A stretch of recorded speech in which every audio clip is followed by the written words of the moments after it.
The upside to personality assessments is they allow you to get some objective data as you're looking to hire somebody. The downside is they don't really test for maturity. So is there a maturity assessment that we can put together to help us to understand the maturity of a person in line with their productivity and their personality? Hey, it's Scott Beebe with Business on Purpose. Always a delight to be able to bring you some new content and that we've got. Make sure to go check us out, mybusinessonpurpose.com/roadmap. If you want to see the in-depth installation roadmap that we walk all of our clients through from front to back. Again, mybusinessonpurpose.com/roadmap. For 6 years, Ashley and I have coordinated a meeting of a group of young men who met every week during the school year. In fact, we, at the time of this recording, just wrapped it up last week for the last one in 6 years. Some weeks there were 4 of these guys. Some weeks there were 16, 12, 20, all between 15 and 18 years of age, and all at different stages of maturity.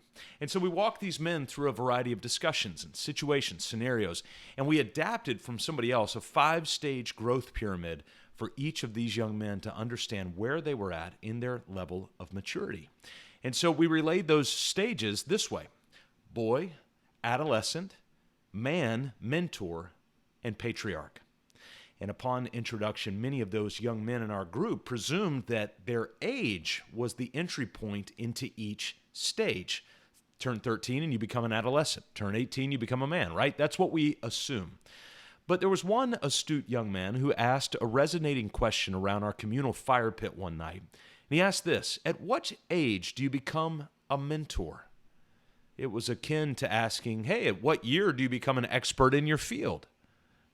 In 1964, U.S. Supreme Court Justice Potter Stewart was providing an opinion on the use of obscenity in the public square in a state of Ohio's case versus Jacobellis, who had been reprimanded for showing what was considered by some to be pornographic and obscene movie in a theater.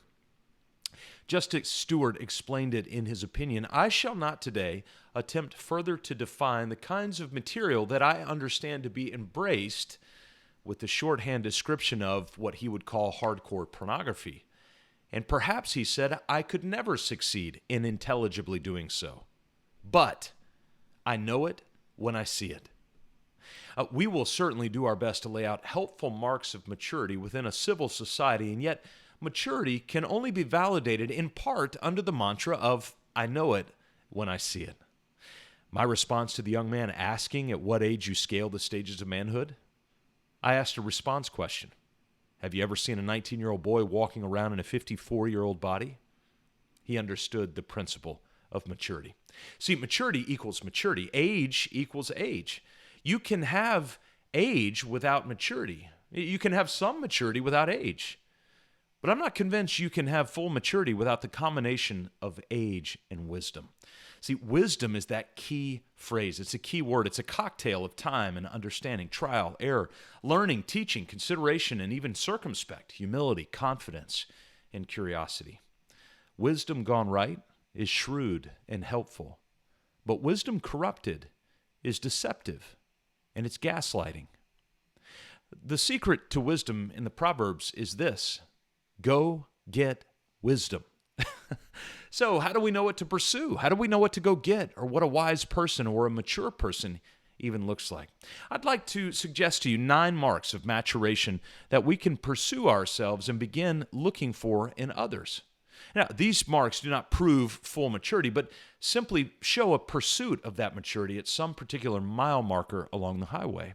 And you'll be happy to note that these did not come with high-level statisticians. These 9 marks came from in-the-trench conversations with business owners, and 3 of the 9 marks came around that fire pit from the very guys who asked the particular question, all between the ages of 15 and 18. So the first mark: a maturing person is someone who has written and defined principles, a set of mission and values for their life. So we all like to think that writing things down and defining purpose in our lives is good for the self-help section at Barnes & Noble, but in real life, we can never find time for that. The maturing person makes time to articulate the things that drive them and the things they value. Now, our family has a drive to create space and be a light through adventure, wisdom, and time around the table.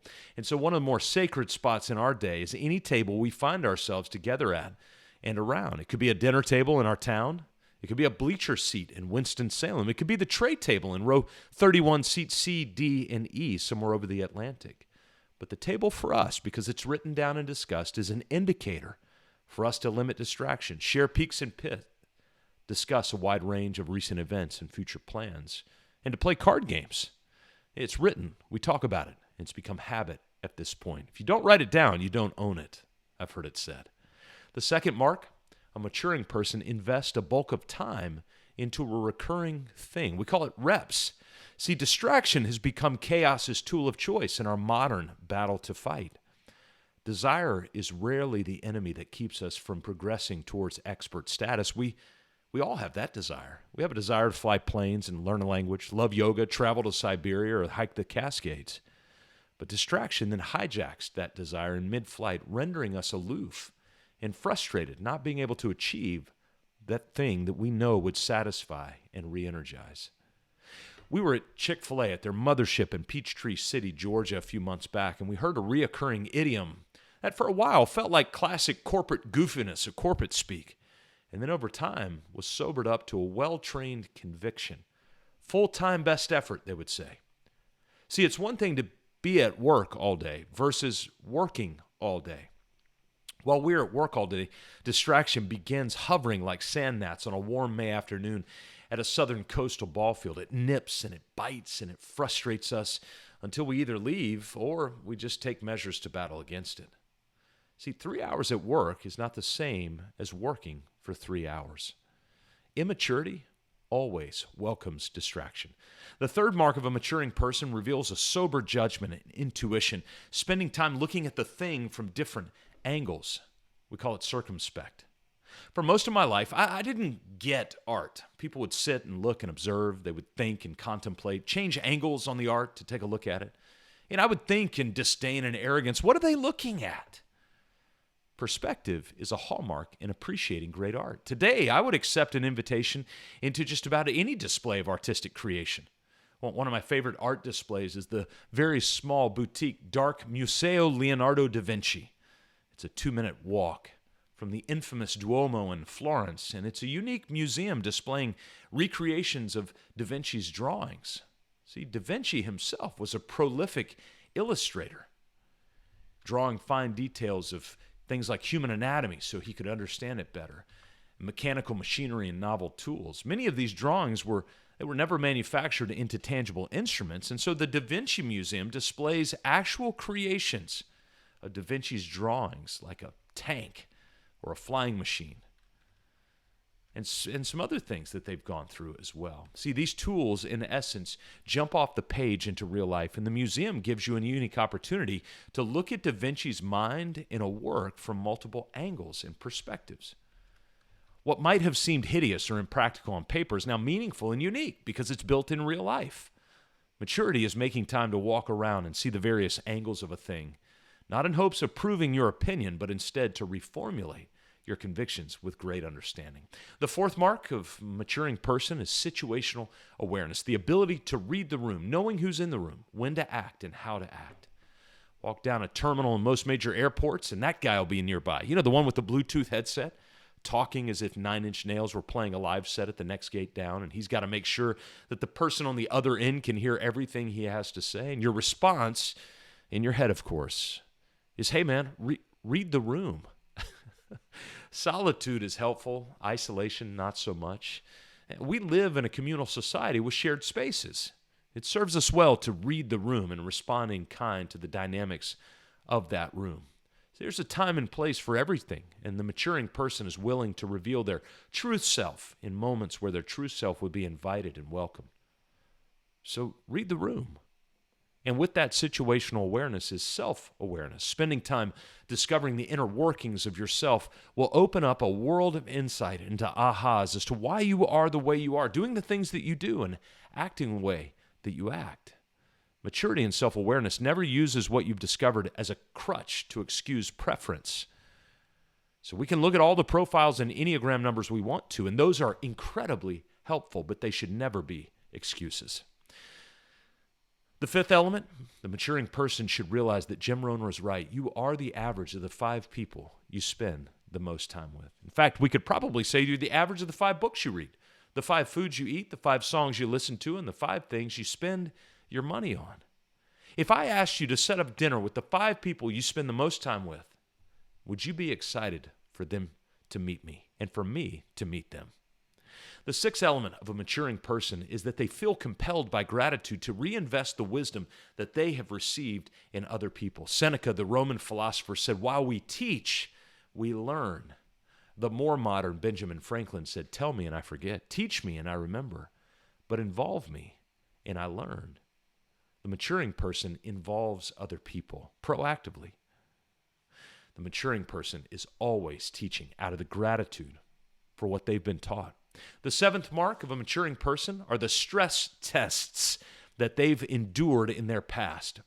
Our family loves to hike, and we walk along those trails, and one of my sons has this bizarre tradition when we're hiking in the woods.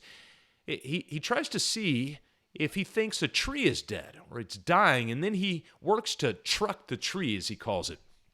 He'll give it a few pushes casually and see if the tree is vulnerable and off balance, to see if it's got some give. And after a few pushes, he then makes a highly scientific judgment call to determine that tree's truckability. Can he make that tree fall if he were to deliver a linebacker-like form tackle to its trunk? Yeah, of course, you misjudge the tree, and the tree wins. You get a free ride to the orthopedics office. Actually, it's not so free.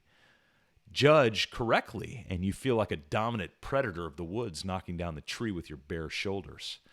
The maturing person has been pushed, pressed, tested through a variety of trials, like that tree, to see its giveability, and it's been matured over time.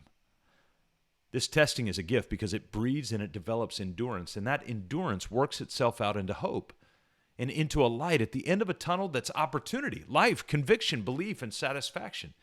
It's said that having hope will never disappoint.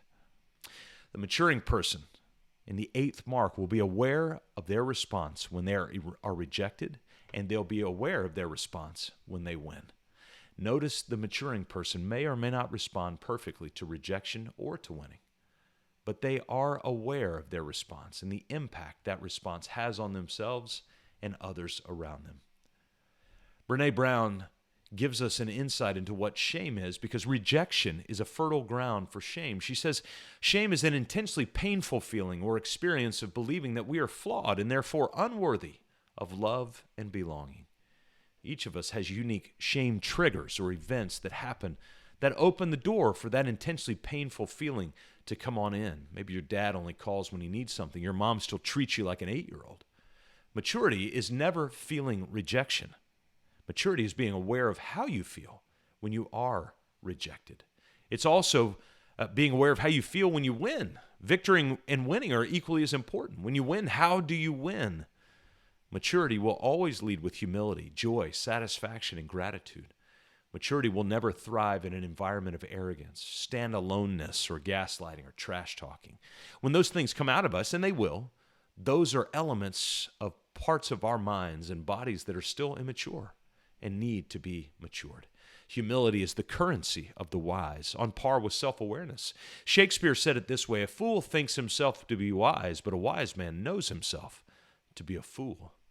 We are told in the Jewish literature that foolish things of this world are used to shame the wise, and the weak things of the world to shame the strong. And finally, the 9th mark of a maturing person is how they respond to authority and to hard coaching. The coaches, you remember the coaches that were hard, the ones that demanded more and were convinced that you had more to give. I had professors like that would push me and they would coach me hard. Now, when we get coached hard, we need to remember that our launching point into life is wisdom. And how do we go find wisdom? The solution? Simply go find it. Go on the lookout. Start walking. Start looking. Have eyes to see and ears to hear and a heart to receive and to understand. If you find someone willing to do the hard, emotional, taxing work of giving you honest feedback, go sit with them and go get wisdom. Wisdom will always be your road sign to maturity.